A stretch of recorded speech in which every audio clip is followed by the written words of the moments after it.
Ciao e benvenuto su Broken Husband, iscriviti al canale. Clicca sulla campana per non perdere nuovi video. Inoltre non dimenticare di mettere like. Perché il miglior supporto per noi. Non avrei mai pensato di essere quel tipo di persona. Sai, quello che si siede da solo al computer, scrivendo la sua vita per gili estranei su Reddit, chiedendosi pazzo o se la moglie che suggerisce di scambiare. E ciò si incasinata come penso che sia. È normale adesso? O è solo una parola di fantasia per dire tradimento? Sto ancora lottando per capire come funziona. El fatto sembrare così casuale. Come se stesse suggerendo di provare un nuovo ristorante. O di fare un viaggio nel fine settimana da qualche parte. A mi è sembrato che stesse accendendo un fiammifero. E lo stesse puntando su tutto quello che avevamo costruito insieme. Comunque credo che questo sia il motivo per cui sono qui. Voi cosa ne pensate? Lo scambismo è solo un lascia passare per tradire. Mi soffermerò su tutto questo. Prima credo di dover cominciare dall'inizio. Dovete sapere come siamo arrivati qui, si chiama Lisa. Quando ci siamo incontrati, era un turbine di energia.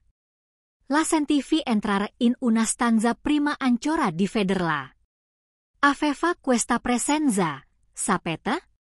Non è mai stata il tipo di persona che stia ferma, sempre in movimento. Sempre a provare qualcosa di nuovo. Era come se avesse paura, che si avesse rallentato per un secondo. La vita le sarebbe passata davanti. Ole Pocha lavorava come istruttrice di fitness. Una di quelle persone che sembravano vivere in palestra. Sto parlando di lezioni di yoga alle 6 del mattino. Sessioni di spinning a mezzogiorno, maratone di corsa nei fine settimana. E non si trattava solo del suo lavoro. Dicio che era ossessionata dal suo corpo. Dalla sua salute, dalla sua immagine in realtà. Si vedeva che le piaceva che la gente la guardasse. Ci viveva sopra. Io non sono fatto così. Sono più un tipo da serata tranquilla. Non sono mai stato uno che ama il movimento. O l'eccitazione costante. Mi piacciono le cose semplici. La mia idea di divertimento è sedermi in veranda con una birra fresca. Grigliare qualche bistecca, guardare la partita. Magari uscire con un paio di amici ogni tanto. Sono sempre stato il tipo di persona che ama le cose più tranquille della vita. Non ho bisogno di essere al centro dell'attenzione. Non ho bisogno che la adrenalina mi scorra nelle vene per sentirmi vivo. Probabilmente è per questo che io e Lisa abbiamo funzionato all'inizio. O almeno così pensavo. Gli opposti si attraggono giusto? Questo è quello che dice la gente, comunque. Ripensandosi, forse avrei dovuto vedere prima i segnali di pericolo. Lisa voleva sempre di più. Più emozioni, più avventure. Più di qualcosa che non ero sicuro di poterle dar. Iniziò con il trascinarmi nei suoi hobby.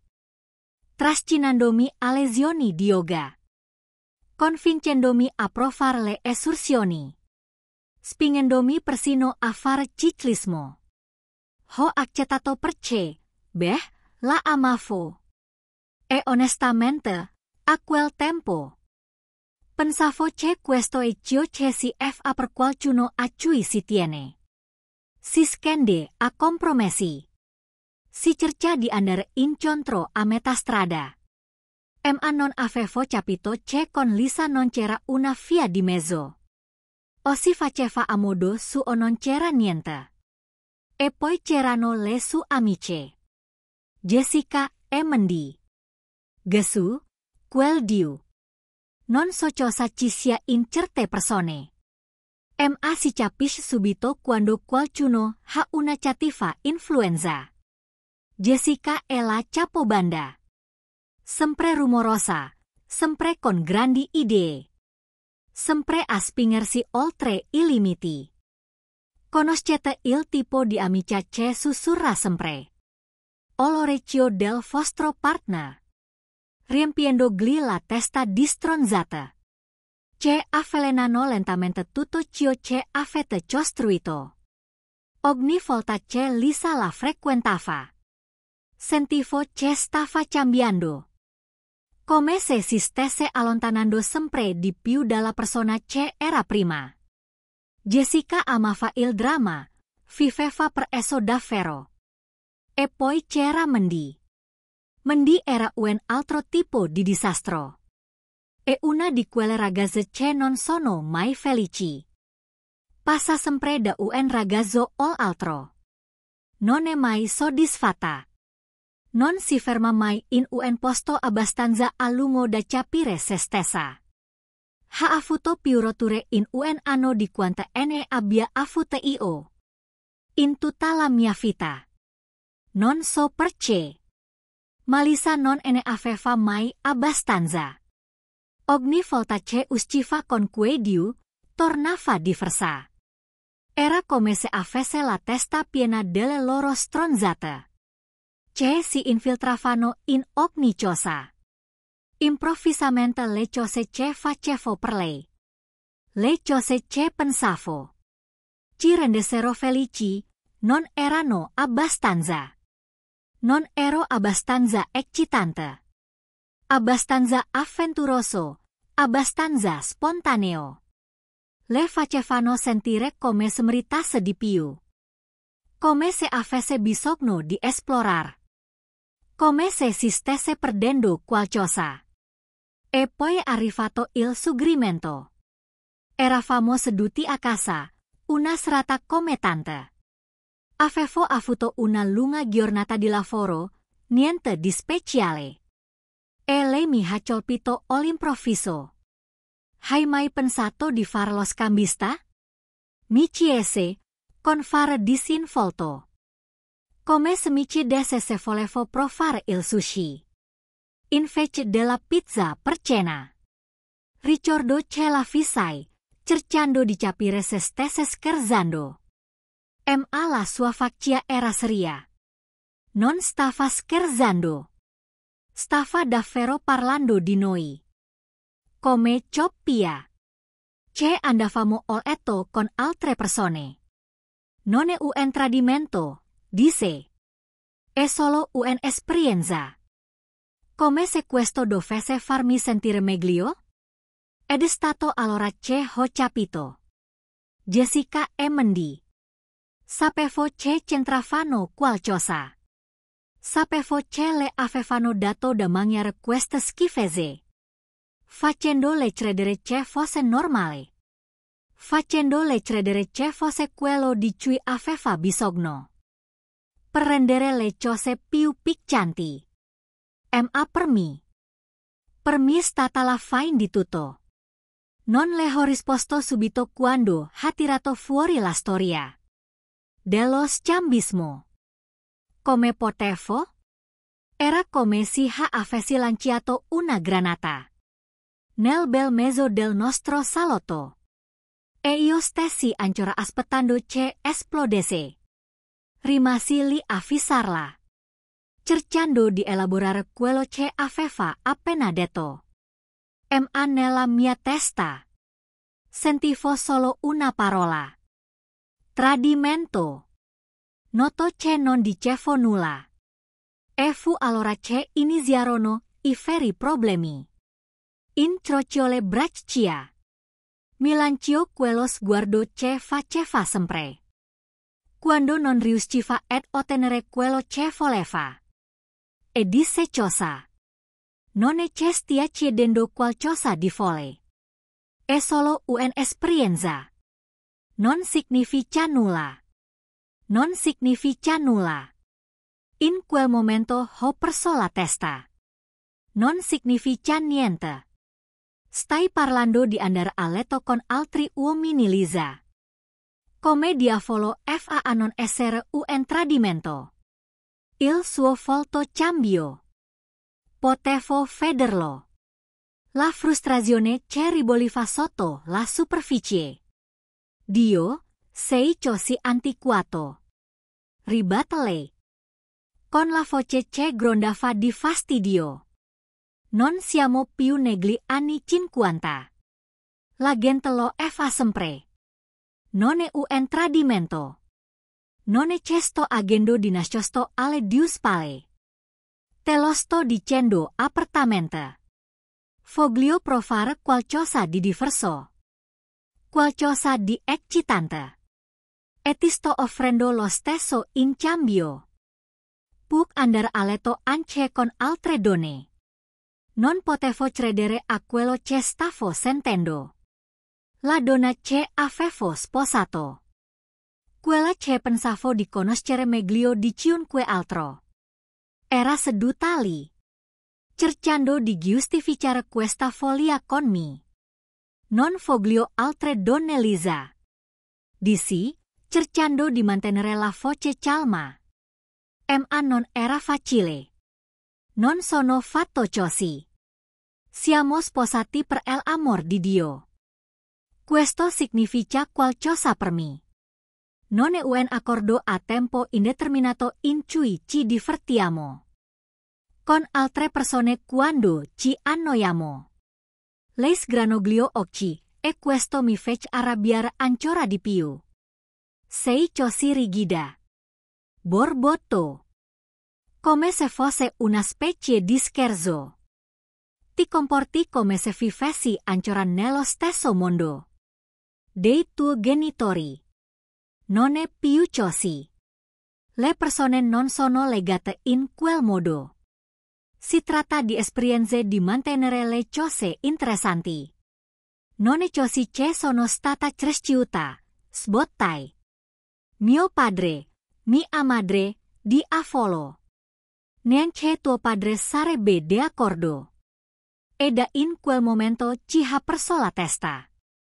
O ci siamo, urlò praticamente, alzando le mani.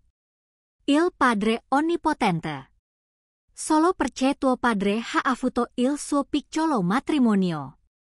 Perfetto, non significa che dobbiamo far così. E non cominciare a parlare di mio padre come se ti appoggiasse. Non sai di cosa stai parlando. Non è vero, risposi. Pensi che a tuo padre andrebbe bene che sua figlia se ne andasse in giro. Ho letto con chi diavolo vuoi. Pensi che ti abbia cresciuta per essere così. Da lì, la discussione degenerata rapidamente. Cominciò a camminare per la stanza. A lanciare le mani in aria, a dirmi quanto fossi arretrato. Che non capivo le relazioni moderne. Che si trattava di libertà non di controllo. Continuava a ripetere che la stavo trattenendo. Che aveva bisogno di qualcosa di più di una vita noiosa e convenzionale. E io, mi stavo seduto lì. Sentendomi come se non sapessi nemmeno più ci fosse. Pensi davvero che il matrimonio sia questo? Chiesi, con voce più pacata, quasi implorante. Pensi che scambiarmi per un ragazzo qualunque ti renda felice? Smise di camminare e finalmente si girò a guardarmi. Non è così, disse più dolcemente ora. Come se stesse cercando di ragionar con me. Non ti sto scambiando. Sto dando a entrambi la possibilità di provare qualcosa di nuovo. Di esplorare, di non sentirci legati. Ma il danno era giavato. Nella mia mente era chiaro. Non lo vedeva come un tradimento. Per lei non era un problema. Ma per me era tutto. Da quel momento non parlammo più molto. I giorni successivi furono tranquilli, troppo tranquilli. Cercai di fare le cose come al solito. Ma era sempre lì. Sospesa tra noi. Questa cosa ce lei voleva far. E che io non riuscivo a sostener. Ogni volta che la guardavo, riuscivo a pensare solo a quello che mi aveva detto. Che voleva andare a letto con altri uomini. Che non ci vedeva nulla di male. Non sapevo come superarlo. Era come se vivessimo in due mondi diversi. Il suo mondo dove questa era solo un'altra esperienza da provare. E il mio dove era il tradimento definitivo. Passamo giorni in cui ci parlavamo a malapena. Solo in punta di piedi. Ogni volta che la guardavo sentivo crescere la distanza. E ogni volta che lei mi guardava, vedevo la frustrazione crescere nei suoi occhi. Come se non riuscisse a credere che non fossi d'accordo con la sua folle idea. Ma non sono stata cresciuta così. E non avevo intenzione di iniziare a vivere così adesso. Per un po', ho pensato che le cose si stessero finalmente sistemando. Dopo l'enorme discussione sullo scambismo. Tra me e Elisa c'era una strana specie di pace. Il silenzio si è rotto e lentamente abbiamo ricominciato a comportarci come noi stessi. Era come se fossimo tornati al modo in cui le cose erano prima. Quasi come se quel litigio non fosse mai avvenuto. Elisa però era diversa. Era più calda, più amichevole, più affettuosa di quanto non fosse da tempo. Per la prima volta dopo mesi sembrava che volesse davvero starmi vicino. Mi salutava con un sorriso quando tornavo a casa. Mi toccava il braccio quando parlavamo. Si accocciolava persino accanto a me sul divano durante le nostre vecchie serate al cinema. Non sapevo cosa pensare. Una parte di me voleva credere che forse si era resa conto di quanto fosse folle l'idea dello scambismo. E aveva deciso di lasciarsi tutto alle spalle. Ma qualcosa non quadrava. Non riuscivo a togliermi di dosso la sensazione che sotto la superficie ci fosse qualcosa di più. Avete presente quella sensazione istintiva? Quella che cerchi di ignorare perché non facessi afera? Sì, ero io. Volevo credere che tutto stesse migliorando. Che forse avevamo voltato pagina. Ma nel profondo sapevo che qualcosa non quadrava. Poi, un giorno, tutto è crollato. Era un sabato pomeriggio.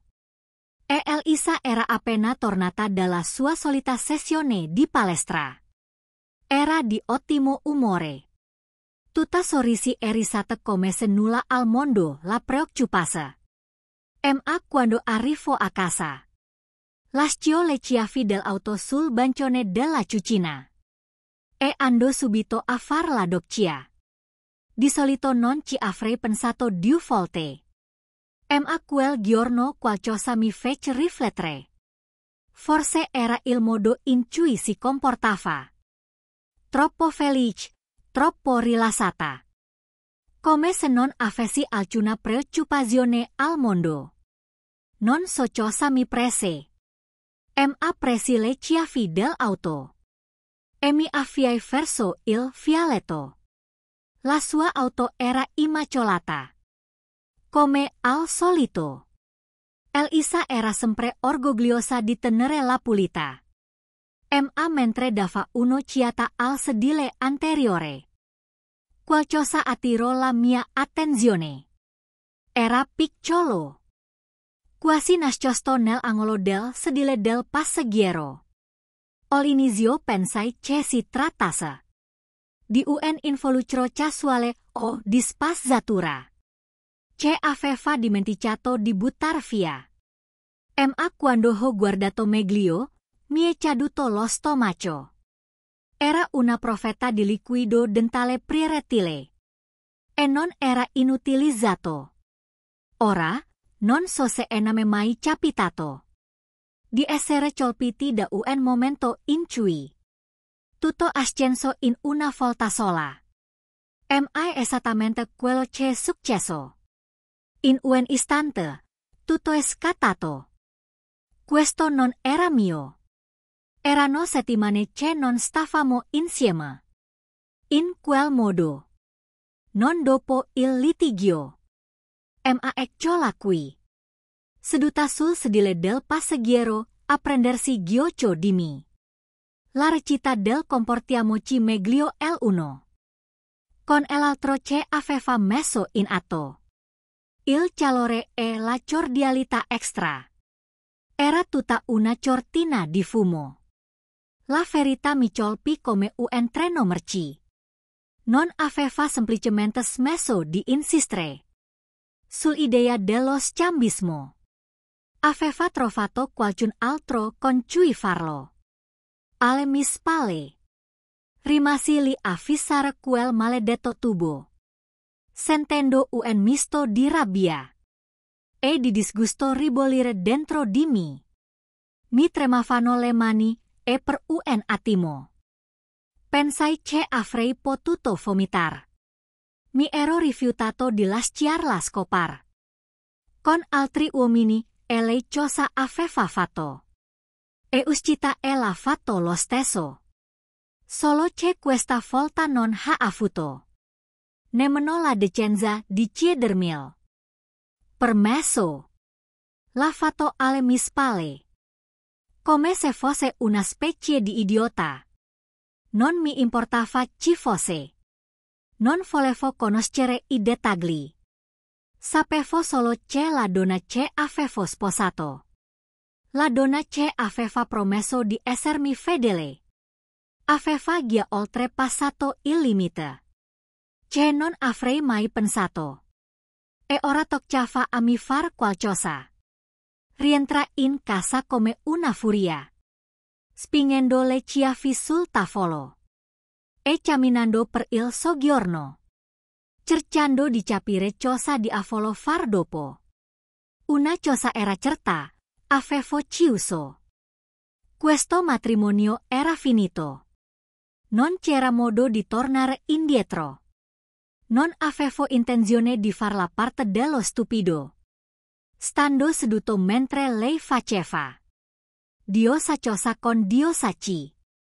La prima cosa che feci fu prendere il telefono e chiamare il mio avvocato.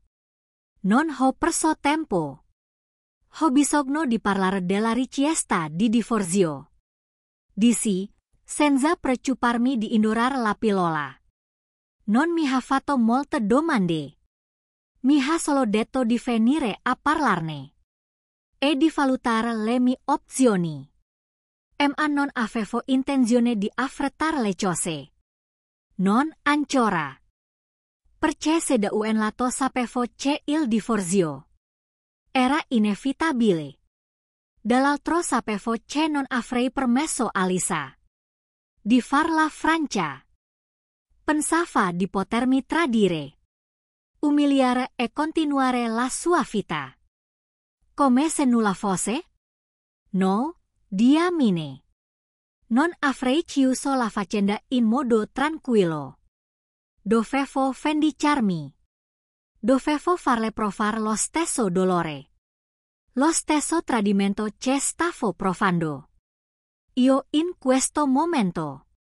Così, prima di chiedere il divorzio, ho preso una decisione. Mi sarei vendicato. La vendetta non è qualcosa di affrettato. Non si può agire al primo impulso. Per quanto si arrabbiati, devi essere intelligente. Pianificare ogni mossa. Assicurarti che sia profonda. Ecco cosa ho fatto. Ci ho pensato per un po'. E ho escogitato un piano. Per far sì che Lisa sentisse tutto il peso di ciò che aveva fatto. La prima cosa che feci fu assumere un detecti privato. Non volevo essere un tipo. Che ficava il naso nei suoi messaggi. O che cercava di seguirla in giro. No, volevo prove concrete. Qualcosa di innegabile. Qualcosa che non le lasciasse spazio per sottrarsi. Se aveva intenzione di tradirmi, dovevo colerla sul fatto. E non solo una foto di lei. Che si aggira di nascosto. Volevo la cosa completa. La prova. Volevo che si contorcesse. Dal senso di colpa. Quando le avrei esposto tutto. Il detective assunto. Era un professionista. Ci incontrano in un locale poco frequentato. Vicino all'autostrada. E gli spiegare tutto. Seguila. Gli disse. Ho bisogno di prove video. E non sto parlando di un semplice incontro con un ragazzo. Voglio l'intrafaccenda. Voglio vederla a letto con lui. Devo vederlo. Non si è tirato indietro. Immagino che nel suo lavoro avesse sentito richieste più folli. Si limitò ad annuire. A chiedere qualche dettaglio in più. Dove lavorava? Dove andava di solito? Quel genere di cose. E poi si mise al lavoro. Non feci domande. Pensai che me lo sapevo. Di come lo faceva. Meglio era? Ci sono volute settimane. Settimane in cui ho aspettato. Chiedendomi se avrebbe fatto un passo falso. Se si stava ancora vedendo con chi era. Ogni volta che usciva di casa. Mi agitavo. Sapendo che probabilmente il detective la stava pedinando. Aspettando il momento in cui avrebbe abbassato la guardia. Ma io rimanevo calmo. Facevo finta di niente. Non le feci capire che le stavo addosso. Elisa, dal canto suo, continuò la stessa routine. Si comportava in modo dolce e affettuoso. Come se nulla fosse cambiato. Continuava a uscire. Per le serate in palestra. O a incontrarsi con le amiche. Come se tutto andasse bene tra noi. Ma io lo sapevo bene. Ogni volta che mi sorrideva. O mi toccava il braccio. Non riuscivo a pensare ad altro.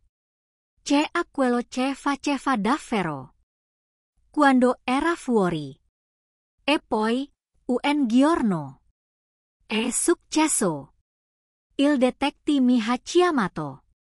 La sua voce era calma. Professional. Ma si capiva che c'era qualcosa di grosso. O quello che stai cercando. Disse. Il filmato completo. È tutto lì. Mi ha inviato il video. E quando lo ha aperto. Mi si stretto il cuore. Era la prova inconfutabile. Del suo tradimento. Il video era sgranato. Ma abbastanza chiaro. Per vedere esattamente cosa stava accadendo. Elisa, nuda. Affiliata a un ragazzo. Che non riconoscevo. In una stanza di motel. Da 4 soldi. E proprio così. Tutti i dubbi. Tutte le domande. Tutto fu confermato. Guarda il video in silenzio. A quel punto. Non si trattava nemmeno del sesso. Era il tradimento. Il modo in cui mi aveva mentito. In factia. Fingendo ce tutto andasse bene. Mentre si scopava. Un altro al mi spalle. El intra faccenda. Mi fe star male. Ma c'era anche uno strano senso di soddisfazione. Finalmente avevo le prove che mi servivano. La prova. Ora potevo passare alla seconda fase del mio piano. La parte successiva. A quel punto. Le cose si sarebbero fatti interessanti. A questo punto. Avevo già incontrato il mio avvocato. E avevo preparato tutto. I documenti per il divorzio erano pronti. E mi assicurai che dicessero esattamente ciò che volevo. E non avrebbe avuto un bel niente. La casa, l'auto, i risparmi. Tutto sarebbe rimasto a me. All'inizio, il mio avvocato non era entusiasta dell'idea. Ma io avevo il mio potere. E sapevo come usarlo. Dovevo solo averla a firmare. Ma prima di intraprendere questa strada, decisi che non le avrei lasciato l'ultima parola. Se lei poteva tradirmi e poi far la vittima, io le avrei restituito il favore. In un modo che l'avrebbe lasciata scossa nel profondo. Ho assunto una ragazza, una professionista, una che sapeva esattamente di cosa avevo bisogno. Non si trattava di sesso. Non proprio. Si trattava del momento. Conoscevo gli orari di Lisa come un orologio.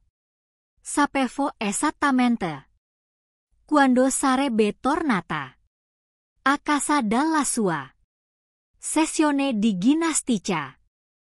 Perciò ho programmato tutto alla perfezione. La ragazza arrivò puntuale e non perdemmo un secondo. Cominciamo ad assicurarci che il volume fosse abbastanza alto da permettere all'Isa di sentire il momento in cui avrebbe varcato la porta. E, di sicuro, proprio al momento giusto, la porta di ingresso si aprì.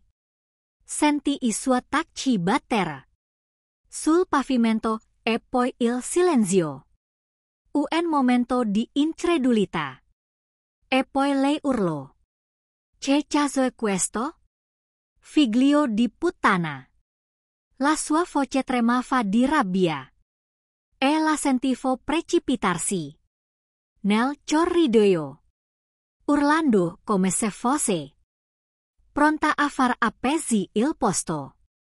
Traditore. Urlò con il visor rosso di rabbia, mentre si fermava sulla porta a guardarci. Non mi fermai.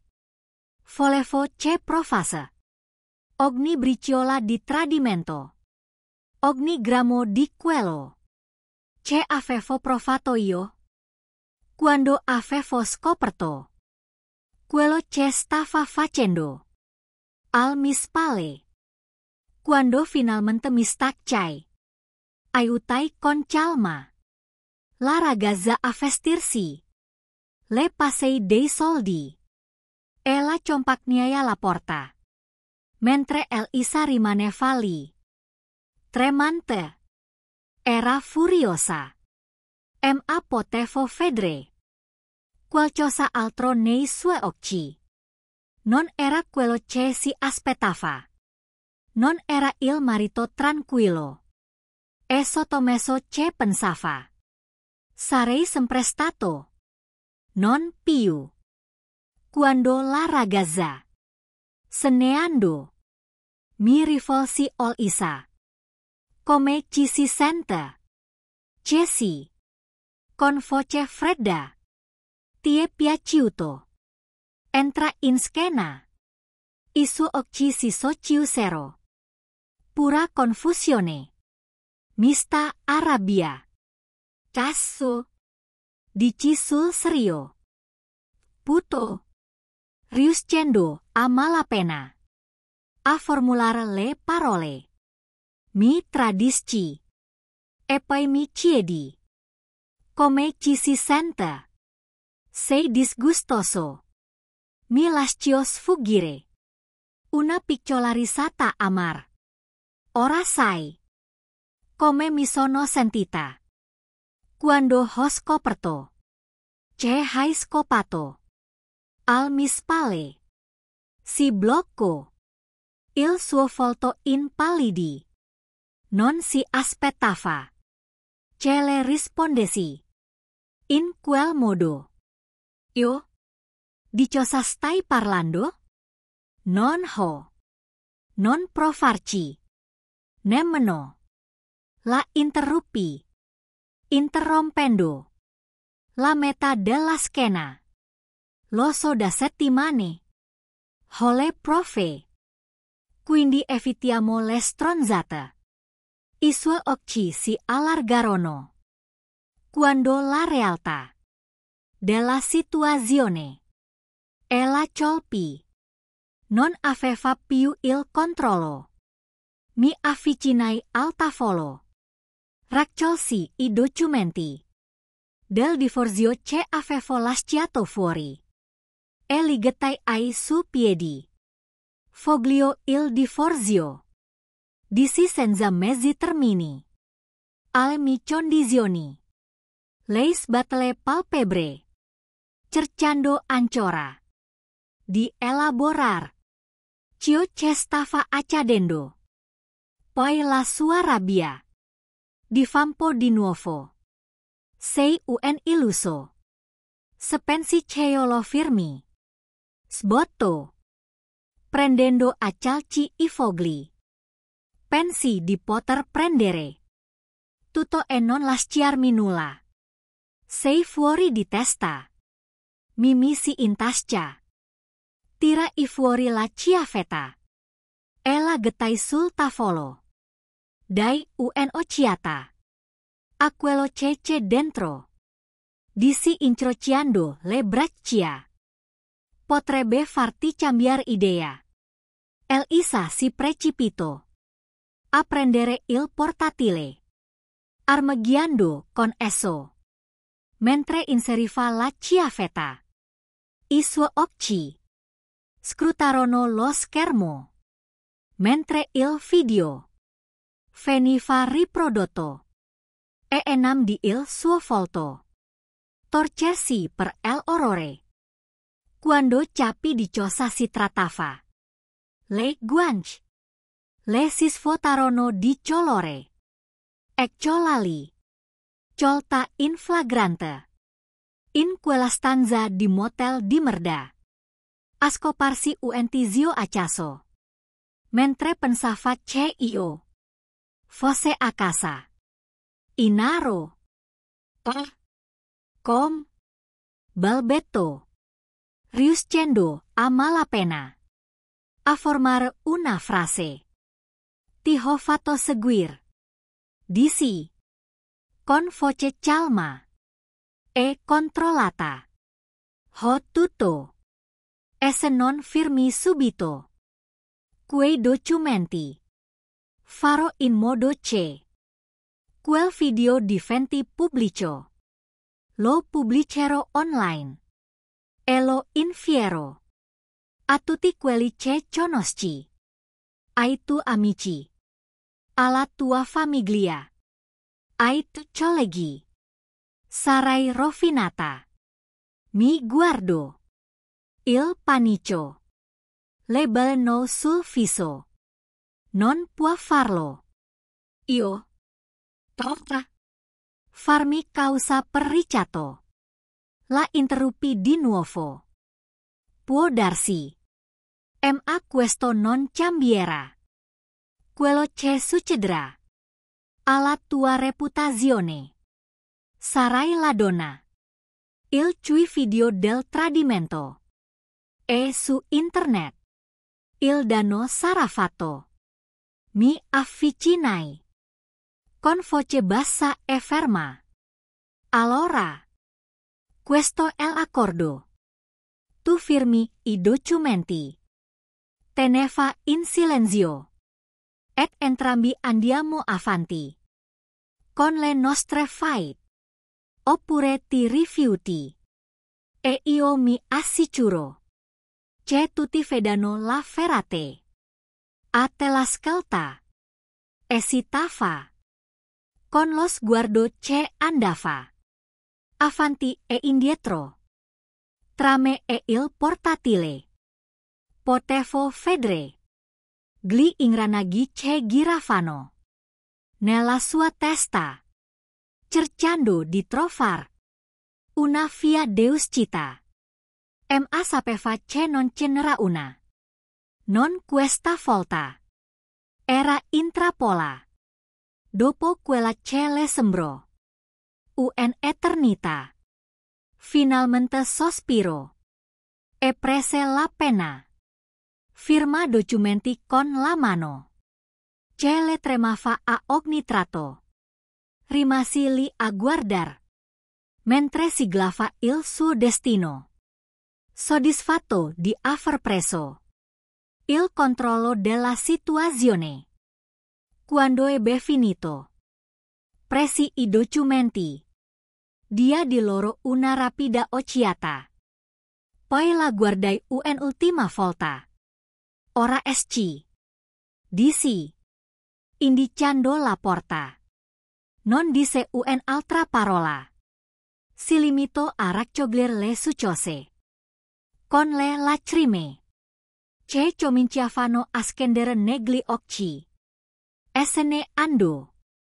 E quando la porta si chiuse alle sue spalle, sentì un peso sollevarsi dal mie spalle. Finalmente avevo ottenuto la vendetta di cui avevo bisogno. Finalmente era finita. Dopo che tutto fu detto e fatto. Dopo che le firma documenti e uscì dalla mia vita.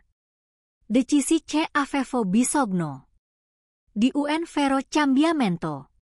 Rimanere in quella casa. In quella città.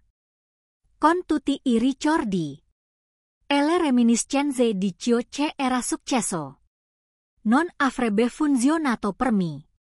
Non potevo continuare a vivere così. Circondata dai rottami della mia vecchia vita. Così presi una decisione. Vendetti la casa. In paccetta. E tutto ciò che possedevo. E mi trasferì in una città a diverse centinaia di chilometri di distanza. Un nuovo inizio. In un luogo lontano dal passato. Non è stato facile. Mi sono lasciata alle spalle quasi tutti quelli che conoscevo. Gli amici. I luoghi familiari. Persino la routine. Che era diventata così normale per me. Ma era questo il punto, no? Non volevo più la normalità. La normalità si era trasformata in un incubo.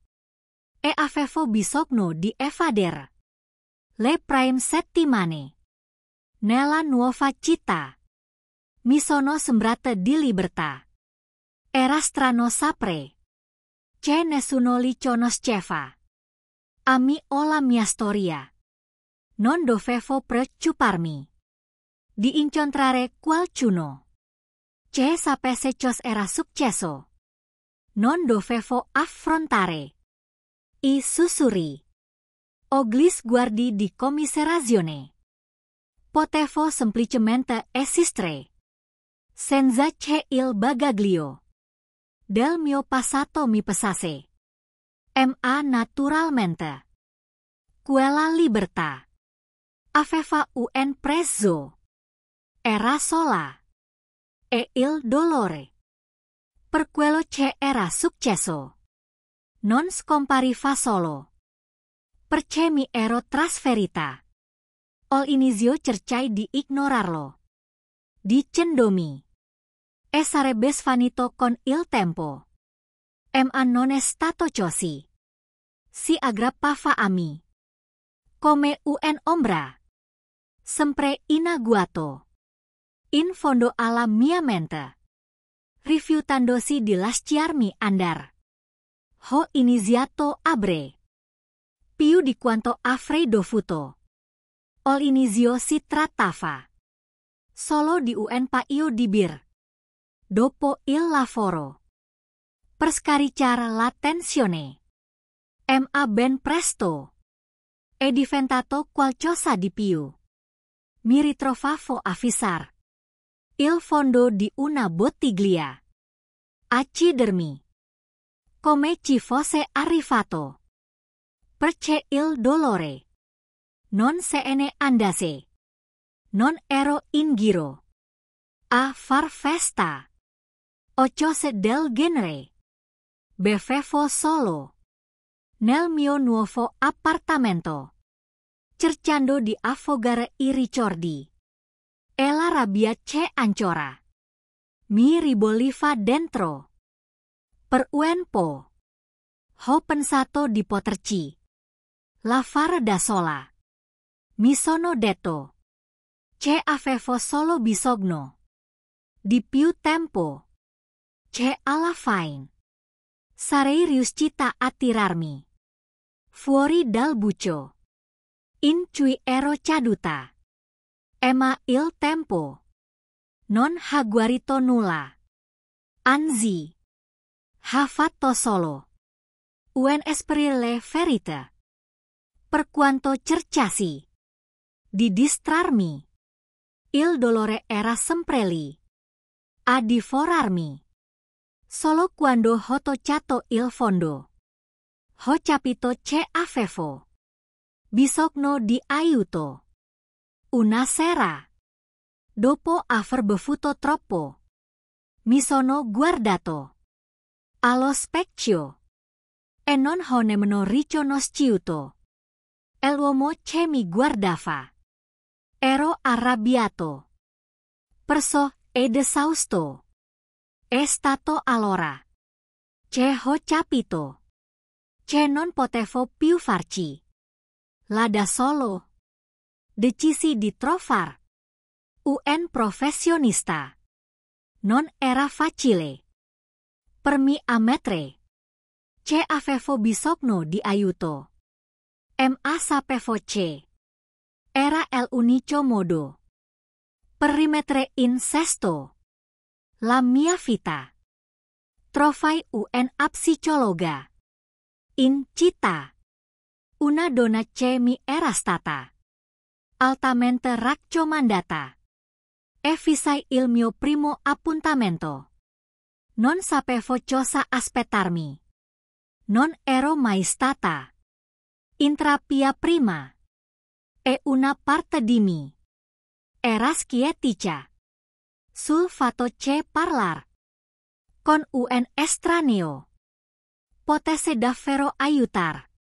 Ma non avevo alternative. Così ho fatto un tentativo. Alla fine è stata la decisione migliore che potessi prendere. Le prime sedute sono state difficili. È stato difficile aprirsi, difficile ammettere quanto mi sentivo appesi dentro. Ma un po' alla volta iniziai a parlare. Le raccontai del matrimonio, del tradimento, del divorzio.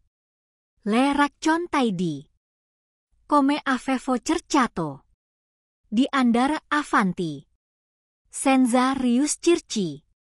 del bere, del isolamento, della sensazione, e un opprimento c'è la mia vita. Fosse andata completamente in pezzi. Non ha aiuticato, ha solo ascoltato, e poi lentamente mi ha aiutato a rimettere insieme i pezzi. Abbiamo parlato della rabbia, del senso di colpa, della vergogna. Mi ha aiutato a capire che quello che era successo non era colpa mia, che non avevo fallito, anche se sembrava che tutto intorno a mi fosse crollato. Ci è voluto del tempo. Una sessione dopo sessione ho iniziato a sentire che potevo respirare di nuovo. Iniziai a lasciare andare l'amarezza e il risentimento. Ho iniziato a ricostruire non solo la mia vita, ma anche me stessa. Mi ha dato gli strumenti per affrontare le emozioni che avevo seppellito per tanto tempo. E, a poco, ho imparato a gestire il dolore senza negarlo.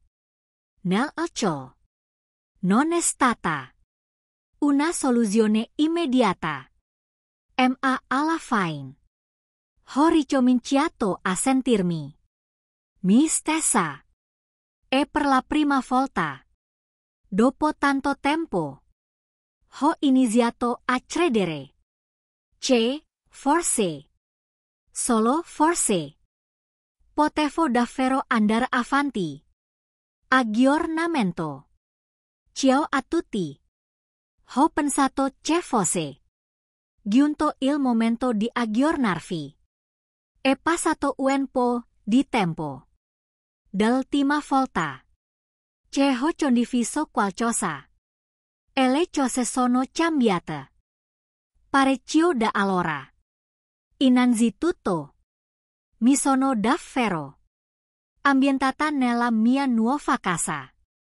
Trasferirmi in una città diversa, lontana da tutto il chaos, si è rivelata una delle decisioni migliori che abbia preso. Questo posto non assomiglia per niente a quello in cui vivevo prima.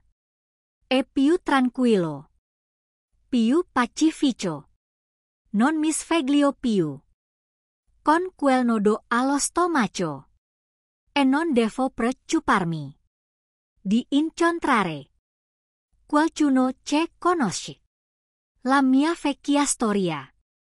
Avevo bisogno di questa distanza, sia fisica che mentale. Il nuovo inizio mi ha aiutato a schiarirmi le idee e a tornare alla normalità. Psicologicamente sto molto meglio. Ci è voluto molto lavoro per arrivarci per un po' di tempo. Sono stata piuttosto incassinata. C'erano noti in cui mi sedevo lì con una bottiglia, cercando di soffocare i ricordi, cercando di dimenticare tutto quello che era successo. Non voglio ignorare la pillola. Non è stato bello. Ma alla fine ho capito che non potevo continuare a vivere così. El alcohol non mi aiutava. Ma intorpidiva solo temporaneamente il dolore, peggiorando le cose. Il giorno dopo, a quel punto, mi sono rivolta a un psicologo. All'inizio non ero sicura della terapia, ma ripensandoci è stata probabilmente la mossa più intelligente. Che ho fatto. Le prime sedute. Sono state difficili. Non volevo aprirmi. Non volevo ammettere. Quanto mi sentivo appesi dentro. Ma apoccio. Parlare con qualcuno. Che non mi giudicava. Che mi aiutava a dar un senso a tutte le emozioni. Che avevo imbottigliato. Ha cominciato a funzionar. Mi aiutata a disfare tutta la rabbia, il dolore e il tradimento. E mi aiutata a capire che quello che era successo non era del tutto colpa mia. Anche se sembrava che lo fosse. Ora mi sento di nuovo me stessa. Non sono perfetta. Ma sto andando avanti. E questo è ciò che conta. Per quanto riguarda le relazioni, onestamente, non voglio averci niente a che fare in questo momento. Ho avuto abbastanza. Per tutta la vita mi sembra. Buttarmi in qualcosa di nuovo? No, grazie. Il pensiero di fidarmi di nuovo di qualcuno, di aprirmi a quel tipo di vulnerabilità. Dopo tutto quello che è successo con Lisa. È davvero troppo. Non credo di essere pronta. Probabilmente non lo sarò. Per qualche anno. Semmai lo sarò. Per il momento. Mi sto concentrando su me stessa. Lavorando per guarire. Diventare più forte. E ricostruire la mia vita. Un peso alla volta. Non c'è fretta. Ho imparato che. Ora. Per quanto riguarda Lisa? Beh. Ho sentito dire che le cose non sono andate esattamente bene per lei. Alcuni dei miei vecchi amici di casa mi tengono ancora informata. Anche se non parlo più molto con la maggior parte di loro. Da quello che mi hanno detto, lei sta lottando molto. La sua nuova relazione, o qualunque cosa fosse, si infranta e bruciata.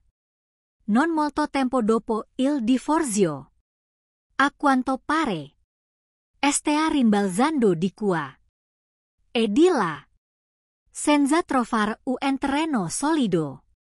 Non se la passa bene. Come probabilmente pensava di far. Se ne sono felice. Mentirei se dicessi che non provo una certa soddisfazione. Dopo tutto quello che mi ha fatto passare. Dopo le bugie, i tradimenti, i ghiacci. Sì, c'è una parte di me che è felice di sapere che non sta vivendo la sua vita migliore. Non è che faccia attivamente il tifo per la sua rovina. Ma il karma è stronzono. Ha fatto il suo letto. E ora ci ghiaccia sopra. So che sembra freddo. Ma onestamente, dopo quello che ho passato, penso di essermi guadagnata il diritto di sentirmi così. Quindi sì, credo di esserne felice. Forse questo mi rende un po' meschino. Ma mi sta bene. Comunque questo è il punto in cui mi trovo adesso. Sono in un posto migliore. E sento di essere finalmente dall'altra parte di tutto il dramma e il dolore. Ci sono voluti molto tempo, molto duro lavoro e molto esame di coscienza. Ma ci sto arrivando. Ci ho ringraziare tutti coloro che hanno seguito la mia storia, offrendo sostegno, consigli, semplicemente ascoltando. ha significato per me. Più di quanto possa dire. Fatemi saprecciosa ene pensata. Come andata a finire? Dove si stia andando a parar? Mi piacerebbe sentire i vostri pensieri nei commenti.